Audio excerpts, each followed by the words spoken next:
ಮನೆಯಲ್ಲಿ ಸಾಂಬಾರು ಮಾಡೋದಕ್ಕೆ ಇಂಟ್ರೆಸ್ಟ್ ಇರಲ್ಲ, ತರಕಾರಿನೂ ಸಹ ಇರಲ್ಲ. ಆವಾಗ ನಮಗೆ ಈ ರೀತಿ ಚಟ್ನಿ ಪುಡಿ ಇದ್ದರೆ ನಾವು ಬಿಸಿ ಬಿಸಿ ಅನ್ನಕ್ಕೆ ಹಾಕ್ಕೊಂಡು ತಿಂತಾರೆ ತುಪ್ಪದ ಜೊತೆ. ಆಹಾ, ಸಖತ್ ಟೇಸ್ಟಿಯಾಗಿರುತ್ತೆ. ಇದನ್ನು ನಾವು ಚಪಾತಿಗಾದರೂ ಹಾಕ್ಕೊಂಡು ತಿನ್ಬೋದು, ತುಪ್ಪ ಹಾಕ್ಕೊಂಡು ಅಥವಾ ಮೊಸರು ಜೊತೆ ಮಿಕ್ಸ್ ಮಾಡ್ಕೊಂಡಾದ್ರೂ ತಿನ್ಬೋದು. ಕರ್ಬೇವಿನ ಸೊಪ್ಪಿನ ಚಟ್ನಿ ಪುಡಿ ಮಾಡೋದಕ್ಕೆ ಮೊದಲು ನಾನಿಲ್ಲಿ ಒಂದು ಇಡಿಯಷ್ಟು ಕಡಲೆಬೇಳೆ ತೊಗೊಂಡಿದ್ದೀನಿ. ಒಂದು 2 ಸ್ಪೂನಷ್ಟು ಕಡಲೆಬೇಳೆನ ನಾನಿಲ್ಲಿ ಮೀಡಿಯಮ್ ಉರಿನಲ್ಲಿ ಇಟ್ಕೊಂಡು ಗಮ್ ಅನ್ನೋ ಹಾಗೆ ಹುರ್ಕೋಬೇಕು. ನಾನು ಎರಡನ್ನೂ ಸಮ ಪ್ರಮಾಣದಲ್ಲಿ ತೊಗೊಂಡಿದ್ದೀನಿ. ಕಡಲೆಬೇಳೆ ಮತ್ತು ಉದ್ದಿನಬೇಳೆ ಎರಡನ್ನೂ ಹಾಕ್ಕೊಂಡು ನಾವು ಗಮ್ ಅನ್ನೋ ಹಾಗೆ ಮೀಡಿಯಮ್ ಉರಿನಲ್ಲಿ ಇಟ್ಕೊಂಡು ಹುರ್ಕೋಬೇಕಾಗುತ್ತೆ.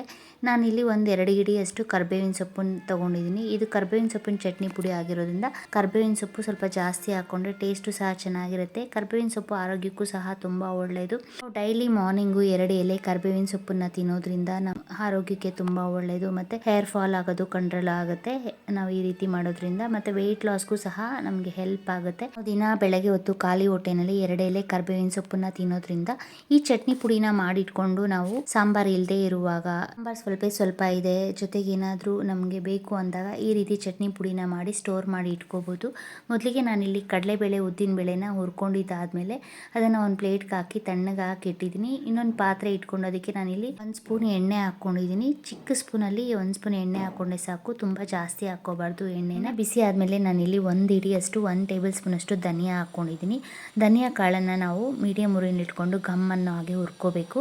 ಜೊತೆಗೆ ನಾನಿಲ್ಲಿ ಖಾರಕ್ಕೆ ಅಂತ ಬ್ಯಾಡಗಿ ಮೆಣಸಿನ್ಕಾಯಿ ಮತ್ತು ಗುಂಟೂರು ಮೆಣಸಿನ್ಕಾಯಿ, ಖಾರದ ಮೆಣಸಿನ್ಕಾಯಿ ಎರಡನ್ನೂ ಹಾಕ್ಕೊಂಡು ಹುರ್ಕೋತಾ ಇದ್ದೀನಿ.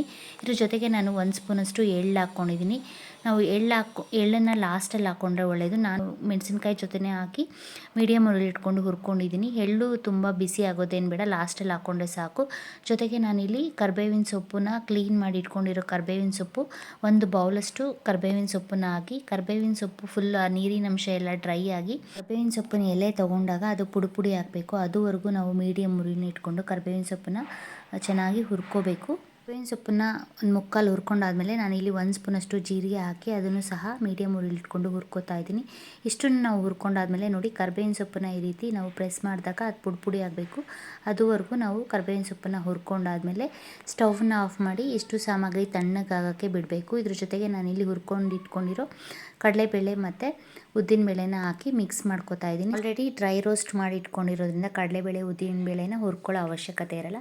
ನಾನು ಎಲ್ಲ ಸಾಮಗ್ರಿ ಜೊತೆ ಮಿಕ್ಸ್ ಮಾಡ್ಕೊಂಡಿದ್ದೀನಿ. ಹಾಕೊಂಡಿರೋ ಸಾಮಗ್ರಿನೆಲ್ಲ ಒಂದು ಪ್ಲೇಟ್ಗೆ ಹಾಕ್ಕೊಂಡು ಅದು ತಣ್ಣಕ್ಕಾದ್ಮೇಲೆ ಅದ್ರ ಜೊತೆಗೆ ನಾನಿಲ್ಲಿ ಒಂದು ನಿಂಬೆಹಣ್ಣು ಗಾತ್ರದಷ್ಟು ಹುಣಸೆಹಣ್ಣು ಹಾಕ್ಕೊಂಡಿದ್ದೀನಿ. ನಾವು ಬೆಳ್ಳುಳ್ಳಿ 1 ಹಿಡಿಯಷ್ಟು ಬೆಳ್ಳುಳ್ಳಿ ಹಾಕ್ಕೊಂಡಿದ್ದೀನಿ. ರುಚಿಗೆ ತಕ್ಕಷ್ಟು ಉಪ್ಪು ಹಾಕಿ ಒಂದು ಸ್ವಲ್ಪ ಬೆಲ್ಲ ಹಾಕ್ಕೋತಾ ಇದ್ದೀನಿ. ನಾವು ಚಟ್ನಿ ಪುಡಿ ನೋಡಿಕೊಂಡು ನಾವು ಬೆಲ್ಲ ಜಾಸ್ತಿ ಕಮ್ಮಿ ಮಾಡ್ಕೋಬೋದು. ಬೆಲ್ಲ ಹಾಕ್ಕೊಂಡು ಇದನ್ನು ನುಣ್ಣಕ್ಕೆ ಪೌಡ್ರ್ ಮಾಡಿಕೊಂಡ್ರೆ ಕರ್ಬೇವಿನ ಸೊಪ್ಪಿನ ಚಟ್ನಿ ಪುಡಿ ರೆಡಿ ಆಗುತ್ತೆ. ಇದಕ್ಕೆ ನಾನು ಇಲ್ಲಿ ಒಣಕೊಬ್ಬರಿ ಯೂಸ್ ಮಾಡಿಲ್ಲ, ನಾವು ಒಣಕೊಬ್ಬರಿನೂ ಸಹ ಬಳಸ್ಬೋದು.